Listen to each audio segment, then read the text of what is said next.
இந்த யோகா வந்து வெறுமனே இதில் சொல்லக்கூடிய அந்த உயிராற்றல்னு சொல்ல விஷயம், இந்த மூச்சு காற்று வந்து வியாபித்து உடல் முழுக்க வியாபித்து இருக்கிறது, இந்த மாதிரி வேறு வேறு பாஸ்டரில் நிற்கிறதுனால நமக்கு கிடைக்கக்கூடிய பெனிஃபிட் என்ன அப்படிங்கிறதெல்லாம் நிறைய நவீன அறிவியலோடு இன்றைக்கி வந்து ஆராய்ச்சி பண்ணி வந்து பல முடிவுகள் சொல்லியிருக்காங்க.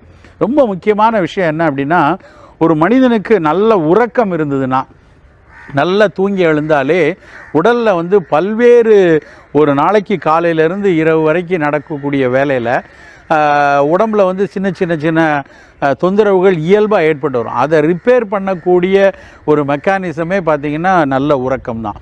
அந்த உறக்கம் சீராக இல்லாமல் ஒரு அப்பப்போ வந்து அப்பப்போ முழிச்சுக்கிறது, இல்லை ஷாலோ ப்ரீத் அப்படிம்பாங்க, ஷாலோவாக தூங்குறது, மேலோட்டமான ஒரு தூக்கம், ஒரு சின்ன சத்தம் கேட்டால் கூட டக்குன்னு எழுந்து நிற்கிறது, இந்த மாதிரியான ஒவ்வொரு விஷயங்களும் வந்து நம்ம உடலை வந்து நல்ல நிலையில் வச்சுக்காமல் இருக்கும். சர்க்கரை வியாதி நிறைய வர்றதுக்கு, இன்றைக்கு புற்றுநோய்களினுடைய தாக்கம் அதிகமாக இருக்கிறது கூட நல்ல தூக்கம் இல்லாமல் ஒரு காரணங்கிறாங்க.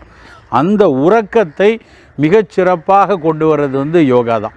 அதில் வந்து யோக நித்ரா அப்படின்னே வந்து தூக்கத்தை நல்லா கொண்டு வர்றதுக்கு சில பயிற்சிகள் சொல்லியிருக்காங்க. மற்ற எல்லா விஷயத்தையும் விட்டுருவோம், ஒரு அடிப்படையான உறக்கம் கொண்டு வர்றதுக்கு இந்த யோக நித்திர பயிற்சிகள் வந்து மிகச்சிறப்பாக பயன்படும்.